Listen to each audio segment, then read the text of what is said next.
Hello friends, आज मैं sir से बहुत ही इंपॉर्टेंट क्वेश्चन करने वाली हूँ। ये हमारा क्वेश्चन नंबर 4 है। सर, आपने हमें बताया था कि primary helping verbs and models क्या होते हैं, इनके यूजेस कैसे कर सकते हैं, लेकिन वो सब देखने के बाद, समझने के बाद में भी मेरे कुछ डाउट्स हैं जो मैं आज आपसे पूछने वाली हूँ। सर, प्राइमरी हेल्पिंग वर्ब्स, इन वर्ब्स को प्राइमरी हेल्पिंग वर्ब्स ही क्यों बोलते हैं, इनको हम मॉडल्स ही क्यों बोलते हैं, और इसमें से कुछ ऐसे मॉडल्स हैं जो सेमी मॉडल्स भी कहलाते हैं। इट मींस गाइस, जो मेरा क्वेश्चन है वो ये है, why are these verbs called primary helping verb? It's my question number first. Second question है, why are these verbs called models, और जो थर्ड क्वेश्चन है, what are semi models? तो ये तीनों क्वेश्चंस के सर आप हमें आंसर दीजिए। ओके मैडम, हमने जब प्राइमरी हेल्पिंग वर्ब्स और मॉडल्स पढ़े थे, मैडम हेल्पिंग वर्ब्स कौन से हैं? am is are was were be being being have as had do does did will would shall should can could ये सब हेल्पिंग वर्ब्स हैं या ऑक्सिलरी वर्ब्स हैं, लेकिन इनमें मैंने एक कैटेगरी की है। इनको हम कहते हैं प्राइमरी हेल्पिंग वर्ब्स एंड इनको हम बोलते हैं मॉडल्स। मुझे बताओ प्राइमरी हेल्पिंग वर्ब्स कौन से हैं? Primary helping verbs sir am is are was were be being being have as had do does did। बस इतने ही? Yes sir.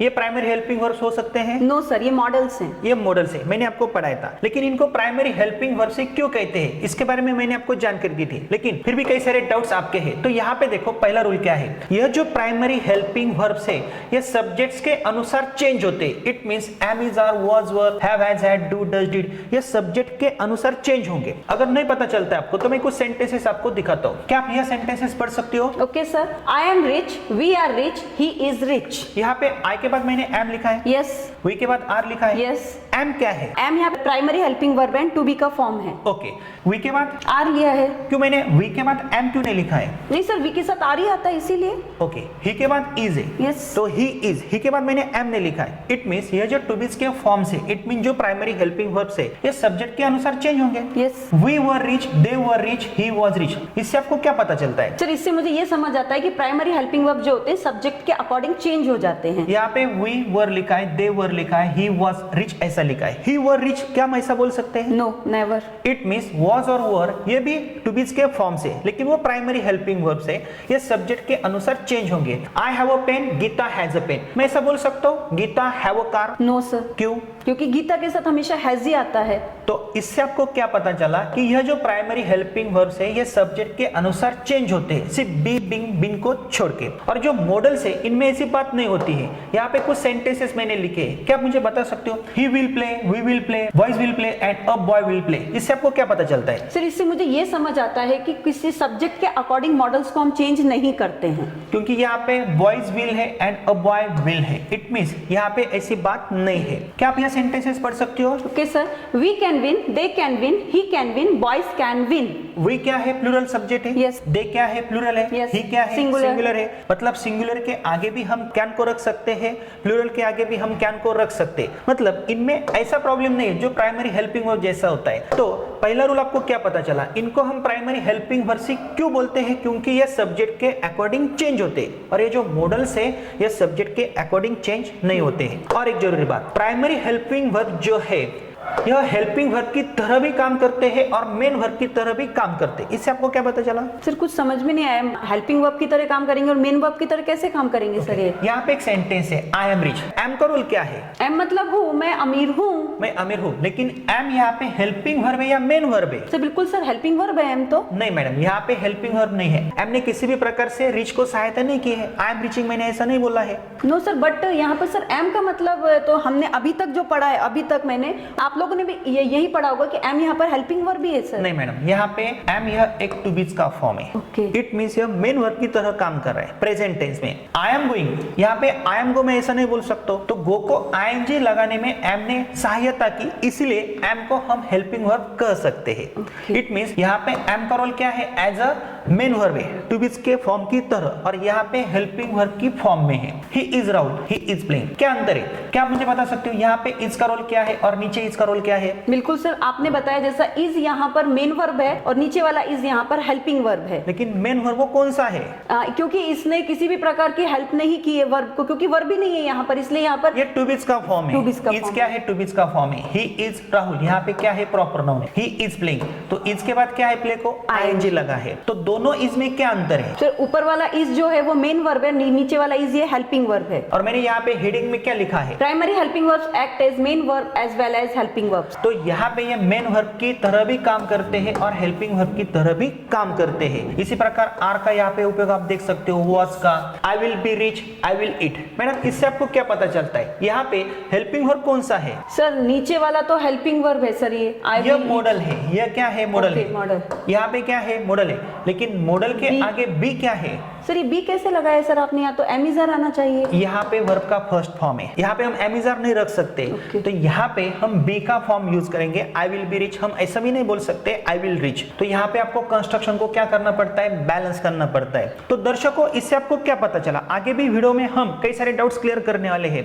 मैडम प्लीज आप एक बात बताओ, यहाँ पे आपको क्या पता चला? प्राइमरी हेल्पिंग वर्ब सी क्यों कहते हैं और मॉडल सी क्यों कहते हैं? तो गाइस जो मुझे पता लगा मैं आपको बताती हूँ। इनको प्राइमरी हेल्पिंग वर्ब इसलिए बोलते हैं क्योंकि सब्जेक्ट के अकॉर्डिंग चेंज होते हैं, और सेकंड थिंग ये मेन वर्ब की तरह भी वर्क करते हैं और हेल्पिंग वर्ब की तरह वर्क करते हैं। और सेकंड थिंग ये मॉडल, ये सब्जेक्ट के अकॉर्डिंग चेंज नहीं होते हैं। जैसा एक वचन में होता है वैसा ये बहुवचन में रहता है। और आपका एक थर्ड क्वेश्चन था मैडम, वो थर्ड क्वेश्चन क्या था? सर मेरा जो क्वेश्चन था व्हाट आर सेमी मॉडल्स। तो यहाँ पे मैंने जब आपको पढ़ाया था तो यहाँ पे क्या आप मुझे बता सकते हो सेमी मॉडल्स कौन से हैं? हाँ सर आपने मुझे बताया था इसलिए हम बता सकते हैं। Need, use to, dare to. ये semi model it means what? यह भी कभी कभी वर्ब की तरह भी काम करते हैं और हेल्पिंग वर्ब की तरह भी काम करते हैं। यहाँ पे आप देख सकते हो मॉडल्स कौन से will, would, shall, should, can, could, may, might, must, had to, ought to, need, use to and dare to. ये मॉडल्स बहुत बड़ा टॉपिक है, लेकिन यहाँ पे जो need, use to, dare to है ना, इनका उपयोग हम सेमी मॉडल जैसा भी कर सकते हैं। It means what? यहाँ पे देखो, I need money, he need money. Need का मतलब आवश्यकता है, मुझे पैसों की आवश्यकता है या जरूरत है। ही नीड मनी, उसे पैसों की आवश्यकता है। अगर यह हेल्पिंग वर्ब है तो इसके बाद मैं नॉट को रख सकता हूँ, क्योंकि हेल्पिंग वर्ब के बिना नॉट हम नहीं रख सकते। जैसे I am not going, he is not clever, तो नीड के बाद मैंने क्या रखा है? नॉट लिखा है। तो यहाँ पे नीड हेल्पिंग वर्ब जैसा काम कर रहा है। लेकिन यहाँ पे देखो आई डोंट नीड मनी, यहाँ पे मैंने डोंट का उपयोग किया है और उसके आगे मैंने नीड को रखा है। नहीं भी समझ में आता है तो मैं आपको एक स्ट्रक्चर दिखाता हूँ। एक स्ट्रक्चर मैंने क्रिएट किया है। I need a pen, we need a pen, he need a pen. मैंने ही नीड्स अ पेन ऐसा नहीं बोला है। क्यों नहीं बोला है? क्योंकि यहाँ पे नीड क्या है? एक प्रकार का मॉडल है, मॉडल के रूप में यह काम कर रहा है। लेकिन अगर आप यह स्ट्रक्चर देखते हो तो आपको क्या पता चलता है? सर यहाँ पर ये मेन वर्ब की तरह काम कर रहा है, क्योंकि यहाँ पर आई के साथ आपने नीड लिया और ही के साथ में आपने नीड्स लिया है। मॉडल्स को कभी यस यस लगता है? नो। अगर मैं बोलता हूँ I play, we play, you play, they play, he plays, she plays, कौन से टेंस का यह रूल है? सिंपल प्रेजेंट टेंस का। तो ही के बाद मैंने प्लेज लिखा है और ही के आगे मैंने नीड्स को रखा है। तो यहाँ पे मैंने ही के आगे मैंने नीड को नहीं रखा है। क्यों नहीं रखा है? क्योंकि ये मॉडल है सर यहाँ पे, और यहाँ पर ये दोनों ही नीड मेन वर्ब की तरह वर्क कर रहे हैं। क्या मॉडल को हम यस यस लगा सकते हैं? नहीं। क्या विल को हम यस यस लगा सकते हैं? शुड को, मे को, माइट को नहीं लगा सकते। तो यहाँ पे दोनों जगह पे नीड का अलग अलग रोल है। इट मींस यहाँ पे हेल्पिंग वर्ब की तरह भी काम करेगा, इट मींस मॉडल के रूप में भी काम करेगा, और यहाँ पे मेन वर्ब की तरह भी यह काम कर सकता है। आगे भी कई सारे यूजेस हम देख सकते हैं। जैसे आपने बोला था डेयर। डेयर क्या है? एक प्रकार का सेमी मॉडल वर्ब है। It means what madam? इसका उपयोग हम हेल्पिंग वर्ब की तरह भी कर सकते हैं और मेन वर्ब की तरह भी कर सकते हैं।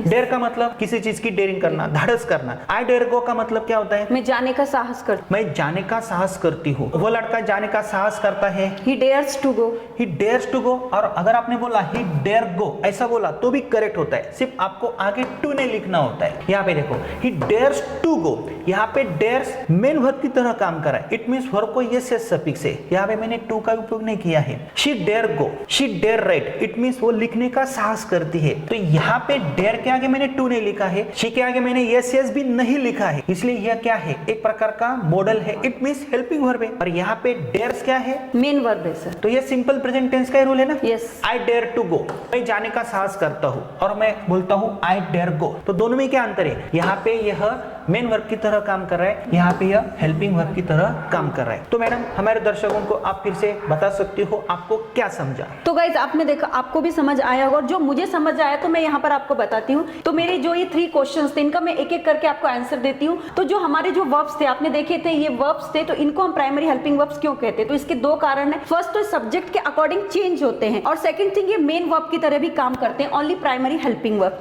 अब इनको हम मॉडल्स क्यों बोलते हैं? क्योंकि ये सब्जेक्ट के अकॉर्डिंग चेंज नहीं होते, सिंगुलर हो प्लूरल हो उनके साथ में इसी तरीके के मॉडल आएंगे। और जो मेरा थर्ड क्वेश्चन था व्हाट आर सेमी मॉडल, जैसा कि सर ने बताया कि need, use to and dare to, ये सब्जेक्ट के अकॉर्डिंग चेंज भी होते हैं, तो ये मेन वर्ब की तरह भी काम कर और हेल्पिंग वर्ब की तरह भी काम करेंगे। तो सर आपने ऐसा ही हमें बताया था। Yes madam. तो दर्शकों आपको क्या पता चला, ऐसे कई सारे डाउट से क्वेश्चन से हम उनके आंसर देने की कोशिश करेंगे। यह क्वेश्चन नंबर 4 है। अगर आपको हमारा स्पोकन इंग्लिश और ग्रामर का पूरा कोर्स कंप्लीट करना है 4 किताबों के साथ, तो आप हमारा you can speak it app install कर सकते हो, क्योंकि हमारे ऐप में स्पोकन इंग्लिश का और ग्रामर का एक बहुत ही अच्छा कोर्स है। स्पोकन इंग्लिश के टेक्निक्स हमारे अलग है, ग्रामर के टेक्निक्स हमारे अलग है। अगर आप 60 to 90 डेज का स्पोकन इंग्लिश का कोर्स हमारे you can speak it app से कम कीमत में परचेस करते हो तो 4 बुक्स हम आपके पते पे भेज सकते हैं और उसकी कीमत भी बहुत कम है। और अगर आपको किसी भी एग्जाम में अच्छे मार्क्स प्राप्त करने हैं तो आप हमारा A to Z grammar with writer skill का कोर्स सिलेक्ट कर सकते हो। और फ्रेंड्स, अगर आपको इन फ्यूचर ऑनलाइन क्लासेस के लिए हमसे जुड़ना है तो आप हमें तुरंत संपर्क कर सकते हो, क्योंकि वहां पे मैं और मैडम आपको इसी प्रकार से और भी नए नए टेक्निक्स प्रोवाइड करने वाले। तो फ्रेंड्स,